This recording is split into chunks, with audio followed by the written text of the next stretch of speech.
Jmol এপ্লিকেশ্যনত Modify Display আৰু View এই টিউটৰিয়েললৈ আপোনাক স্বাগতম। এই টিউটৰিয়েলত আমি পৰ্দাত মডেলটো ঘূৰোৱা, জুম, গতি আৰু স্পিন কৰা শিকিম। ভিউ পৰিবৰ্তন কৰা, প্ৰদৰ্শনৰ ষ্টাইল পৰিবৰ্তন কৰা, পৰমাণু আৰু বণ্ডৰ আকাৰ আৰু ৰং পৰিবৰ্তন কৰা শিকিম। অক্ষ আৰু আবদ্ধ বক্সৰ সৈতে মডেল প্ৰদৰ্শন কৰিবলৈ বিভিন্ন ফাইল ফৰমেটত ইমেজ সংৰক্ষণ কৰক। এই টিউটৰিয়েল অনুসৰণ কৰাৰ বাবে আপুনি Jmol এপ্লিকেশ্যন উইন্ডো আৰু মডেল কিট ফাংচন ব্যৱহাৰ কৰি মডেল তৈয়াৰ কৰা আৰু সম্পাদনা কৰা সম্পৰ্কে পৰিচিত হ'ব লাগিব, নহলে এই লিংকত উপলব্ধ প্ৰাসংগিক টিউটৰিয়েল চাওক। এই টিউটৰিয়েল ৰেকৰ্ড কৰাৰ বাবে আমি ব্যৱহাৰ কৰিছো উবুন্টু অপাৰেটিং সিস্টেম সংস্কৰণ 1204, Jmol সংস্কৰণ 1222 আৰু জাভা সংস্কৰণ 7। আমি পেনেলত 2-chloro-1-propanolৰ এটা মডেলৰ সৈতে এটা নতুন Jmol উইন্ডো খুলিছো। আমি গঠনৰ এটা ভাল দৃষ্টিকোণ পাবলৈ মডেলটো ঘূৰাই জুম কৰিব পাৰো। মডেলটো ঘূৰাবলৈ টুলবাৰত থকা ৰোটেট মলিকিউল আইকনত ক্লিক কৰক। মডেলৰ ওপৰত ক্লিক কৰক আৰু মন কৰক যে কাৰ্সাৰটো এটা হাত আইকনলৈ পৰিবৰ্তন হৈ গৈছে। মাউসৰ বুটাম ধৰি ৰাখি পেনেলৰ ওপৰত মাউসটো টানি আনক। আপুনি মডেলটো ঘূৰি থকা দেখিব পাৰিব। জুম ইন আৰু জুম আউট কৰিবলৈ পেনেলত কাৰ্সাৰ স্থাপন কৰক। জুম আউট কৰিবলৈ মাউসৰ চকাটো ওপৰলৈ নিয়ক আৰু জুম ইন কৰিবলৈ তললৈ নিয়ক। পেনেলত মডেলটোক গতি কৰিবলৈ মডেলত কাৰ্সাৰডাল স্থাপন কৰক। কিবৰ্ডত Shift বাটনটো ধৰি ৰাখক। মাউসটো ডাবল ক্লিক কৰি আৰু টানি আনক।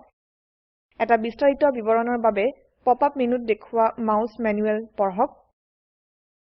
পপ-আপ মেনু খুলক আৰু তলত থকা এবাউট লৈ স্ক্ৰল কৰক আৰু তাৰ পিছত Jmol 1222 নিৰ্বাচন কৰি মাউস ম্যানুৱেলত ক্লিক কৰক। আপুনি যদি ইন্টাৰনেটৰ সৈতে সংযুক্ত হৈ আছে, মাউস ম্যানুৱেলৰ সৈতে এটা ওয়েব পৃষ্ঠা পৰ্দাত প্ৰদৰ্শিত হয়। পপ-আপ মেনুৰ পৰা প্ৰস্থান কৰাৰ বাবে পেনেলত ক্লিক কৰক। স্বয়ংক্ৰিয়ভাৱে পেনেলত অনুটো ঘূৰাবলৈ পপ-আপ মেনু খুলক। তলত থকা স্পিনলৈ স্ক্ৰল কৰক আৰু তাৰ পিছত অন অপশনত ক্লিক কৰক। আমি দেখিব পাৰো যে মডেলটো পেনেলত ঘূৰি আছে। ঘূৰণিটো বন্ধ কৰিবলৈ আকৌ এবাৰ পপ-আপ মেনু খুলক। তলত থকা স্পিন লৈ স্ক্ৰল কৰক আৰু অফত ক্লিক কৰক। এটা নিয়োগ হিচাপে 2-chloro-3-iodopentaneৰ এটা মডেল তৈয়াৰ কৰক। পপ-আপ মেনুত থকা স্পিন অপশনটো চাওক। স্পিনৰ দিশটো Z অক্ষলৈ পৰিবৰ্তন কৰক আৰু স্পিনৰ হাৰ 40 লৈ পৰিবৰ্তন কৰক। ইংগিত হিচাপে পপ-আপ মেনুত Set Z Rate বিকল্প ব্যৱহাৰ কৰক। আপোনাৰ সম্পন্ন নিয়োগ নিম্নৰূপে হোৱা উচিত। আমি এতিয়া ভিউ মেনু সম্পৰ্কে শিকো। মেনু বাৰত থকা ভিউ মেনুত বিভিন্ন দৃষ্টিকোণৰ পৰা মডেল চাবলৈ বিকল্পবোৰ উপস্থিত আছে। ভিউ মেনুত ক্লিক কৰক। মেনুখন তললৈ স্ক্ৰল কৰক আৰু উল্লেখ কৰা বিভিন্ন অপশনৰ পৰা বাছক। উদাহৰণ স্বৰূপে আমি টপ ভিউ নিৰ্বাচন কৰিম। টপ বিকল্পত ক্লিক কৰক। পৰ্দাত থকা ইমেজ অনুবোৰ ওপৰৰ পৰা দেখাত কিভাবে দেখে তাক দেখায়। আমি বিভিন্ন ফাইল ফৰমেটত এটা ইমেজ হিসাবে এই দৃশ্য সঞ্চয় কৰিব পাৰিম। Save Current View as an Image আইকনৰ ওপৰত ক্লিক কৰক। এটা সেভ ডায়লগ বক্স প্ৰদৰ্শিত হয়। ফাইল ফৰমেট নিৰ্বাচন কৰিবলৈ ইমেজ টাইপত থকা অপশন তললৈ স্ক্ৰল কৰক। আমি JPEG ফৰমেট নিৰ্বাচন কৰিম। আপোনাৰ ফাইলটো সেভ কৰিবলৈ বিচৰা ফোল্ডাৰটো খুলক। আমি ডেস্কটপত বিচাৰিছো। ডেস্কটপ নিৰ্বাচন কৰক আৰু ওপেন বুটামত ক্লিক কৰক। ফাইল নেম টেক্সট বক্সত টাইপ কৰক 2-chloro-1-propanol। ফাইলছ অফ টাইপলৈ যাওক আৰু জেপিজি নিৰ্বাচন কৰক। সেভ বাটনত ক্লিক কৰক। ছবিটো এতিয়া ডেস্কটপত JPEG ফৰমেটত সংৰক্ষিত হয়। আণবিক মডেলৰ প্ৰদৰ্শনৰ ধৰণ বিভিন্ন উপায়েৰে পৰিবৰ্তন কৰা যাব। প্ৰয়োজন হলে এই অণুত থকা পৰমাণু আৰু বণ্ডৰ ৰং আৰু আকাৰ পৰিবৰ্তন কৰিব পাৰি।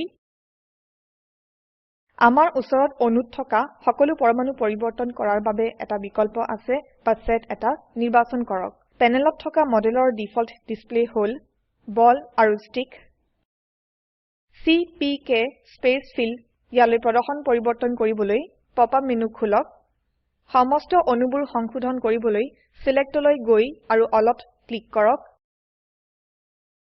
আকৌ এবাৰ পপ আপ মেনু খুলক ষ্টাইল লৈ স্ক্ৰোল কৰক সাব মেনুৰ পৰা স্কিম নিৰ্বাচন কৰক আৰু চিপিকে স্পেস ফিল বিকল্পৰ ওপৰত ক্লিক কৰক পৰ্দাত থকা মডেল চিপিকে স্পেস ফিল মডেললৈ ৰূপান্তৰিত হয় এতিয়া ইয়াক বল আৰু ষ্টিক মডেললৈ উভতাই ৰূপান্তৰ কৰো আগৰ নিচিনাই একেই পদক্ষেপ অনুসৰণ কৰা যাওক পপ আপ মেনু খুলক ষ্টাইল লৈ স্ক্ৰোল কৰা যাওক স্কিম নিৰ্বাচন কৰি বল আৰু ষ্টিক অপশনত ক্লিক কৰক মডেলটো এতিয়া বল আৰু ষ্টিক ডিসপ্লে ধৰণলৈ ৰূপান্তৰিত কৰা হৈছে পপ আপ মেনু ব্যৱহাৰ কৰি বণ্ডৰ আকাৰ পৰিবৰ্তন কৰিব পাৰি আৰু মেনু বাৰত থকা ডিসপ্লে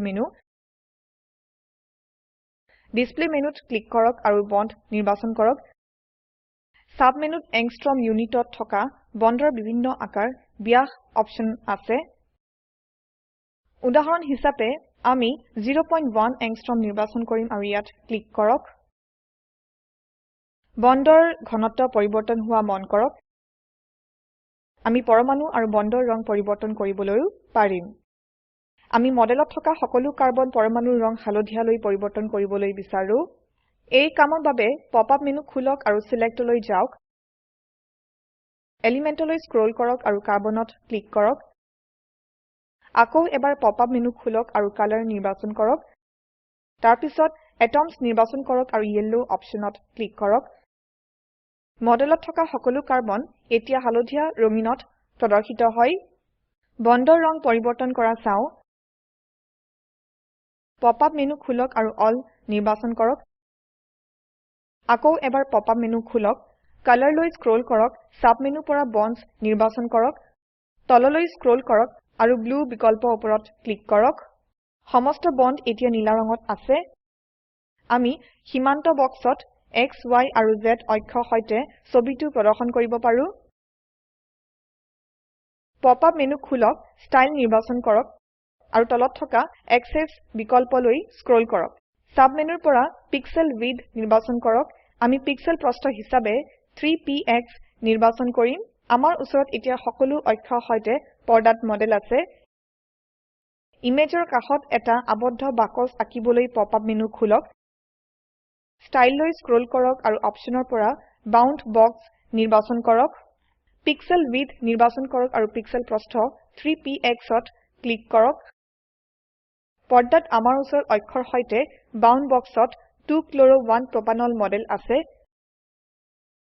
বাউণ্ড বক্স পৰিষ্কাৰভাৱে দেখিবলৈ আমি জুম ইন বা জুম আউট কৰিব লগা হ'ব পাৰে ইমেজ সংৰক্ষণ কৰক আৰু প্ৰোগ্ৰামৰ পৰা প্ৰস্থান কৰক আহক আমি জানাখিনি সংক্ষেপ কৰা যাওক এই টিউটৰিয়েলত আমি শিকিছো পৰ্দাত মডেলক ঘূৰোৱা জুম গতি আৰু স্পিন কৰা বিভিন্ন দৃষ্টিকোণৰ পৰা মডেল চাওক প্ৰদৰ্শনৰ ধৰণ পৰিবৰ্তন কৰক পৰমাণু আৰু বণ্ডৰ ৰং পৰিবৰ্তন কৰক আমি আৰু শিকিছো অক্ষ আৰু বাউণ্ড বক্সৰ সৈতে চিত্ৰ প্ৰদৰ্শন কৰা বিভিন্ন ফাইল ফৰমেটত সেই ইমেজটো সংৰক্ষণ কৰা নিয়োগ হিচাপে 3amino 1 প্ৰপানলৰ এটা মডেল তৈয়াৰ কৰক প্ৰদৰ্শনটো ষ্টিক্সলৈ পৰিবৰ্তন কৰক মডেলত থকা সকলো হাইড্ৰোজেনৰ ৰং সেউজীয়ালৈ পৰিবৰ্তন কৰক সকলো বণ্ডৰ ৰং হালধীয়ালৈ পৰিবৰ্তন কৰক আপোনাৰ সম্পন্ন নিয়োগ নিম্নৰূপে হোৱা উচিত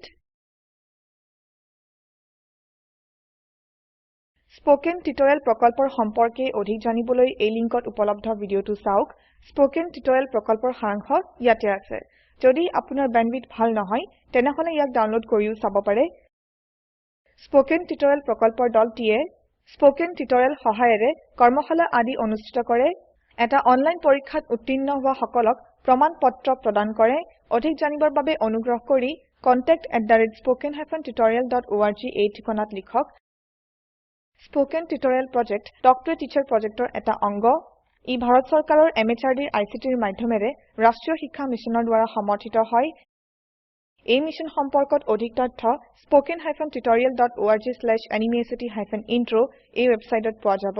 আই আই টী বম্বেৰ পৰা মই মৌচুমী মেধী এতিয়া আপোনাৰ পৰা বিদায় লৈছো। যোগদানৰ বাবে ধন্যবাদ।